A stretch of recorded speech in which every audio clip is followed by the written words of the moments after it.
ผลการสำรวจพลเมืองฮอด2025ลาวมีประชากร 6.7 ล้านคน สนับสนุนข่าวโดยเป๊ปซี่ในอาทิตย์ผ่านมาได้มีการจัดกองประชุมคณะชี้นำระดับชาติครั้งที่ 5 เกี่ยวกับการสำรวจพลเมืองและที่อยู่อาศัยทั่วประเทศครั้งที่ 5 ปี 2025ผ่านระบบทางไกลโดยมีบรรดาคณะชี้นำจากศูนย์กลางและแขวงต่างๆเข้าร่วมอย่างพร้อมเพรียงเพื่อติดตามและสรุปผลการจัดตั้งเวียกงานสำรวจในระยะผ่านมาภายใต้การเป็นประธานของท่านสันติภาพพรหมวิหารรองนายกรัฐมนตรีกระทรวงการเงินท่านนางเพชรสมรสอนหัวหน้าศูนย์สถิติแห่งชาติได้รายงานต่อกองประชุมว่าการจัดตั้งปฏิบัติเกี่ยวกับการสำรวจพลเมืองและที่อยู่อาศัยทั่วประเทศขั้นภาคสนามมีความคืบหน้าดีโดยได้ดำเนินการสำรวจทดลองจำนวน100เขตสำรวจอยู่4แขวงคือนครหลวงเวียงจันทน์บ่อแก้วเสียงขวางและเซกอง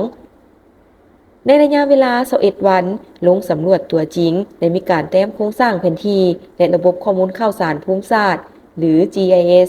ตามอาคารครัวเรือนระยะเดือน4-5เดือน6ปี2025ใน18แขวงสำเร็จรวมเอา 7,987 เขตสำรวจ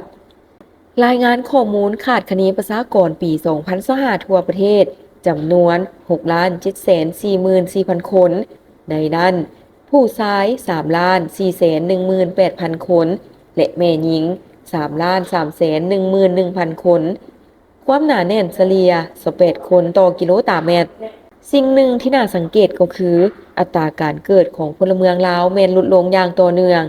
จาก 2.1 สันห้อยในระยะปี 1995 หา 2005 มาเป็น 1.4 สันห้อยในปี 2005 หา 2015 นับแต่ปี 2015 มาฮอดปัจจุบันอัตราการเกิดมีเพียง 0.8 สันห้อยข้อมูลยังให้รู้อีกว่าจากการสำรวจเบื้องต้นแม้นพบว่าอัตราการเติบโตของจำนวนประชากรในบรรดาแขวงที่เคยเพิ่มขึ้นไว้ก็มีจังหวะลดลงเป็นต้นแขวงหัวพันคำมวนและสวรรณเขตในนั้นแขวงที่ลดลงหลายสุดแม่นจำปาสักมีหลายถึง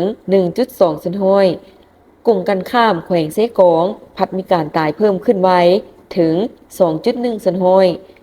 พร้อมเดียวกันข้อมูลยังให้รู้อีกว่าปัจจุบันนี้ลาวเฮาแม่นมีประชากรที่อยู่ในวัยเฮ็ดเวียกอายุ 15-64 ปีความสัดส่วนหลายถึง 65 สันห้อยวัย 0-14 ปีกวม 24.9 สันห้อยและผู้ที่อายุ 65 ปีขึ้นไปมีเพียง 5.7 สันห้อยแนวใดก็ตามข้อมูลนี้เป็นเพียงการสำรวจเบื้องต้นเท่านั้นยังข้อมูลรายละเอียดอีกหลายอย่างยังต้องสืบต่อทำการสำรวจต่อไปเพื่อให้ได้ข้อมูลที่ครบและหลากหลาย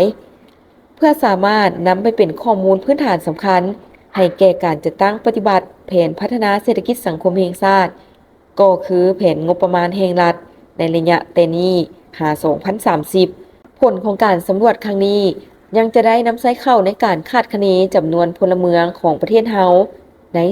30-40 ปีต่อหน้าจนฮอดปี 2055 หา 2065 น้ำอีก Make lunch better. Ooh, Pepsi. Make it super, mega, extra spicy. Make it viral. That's better. Your meals better with Pepsi.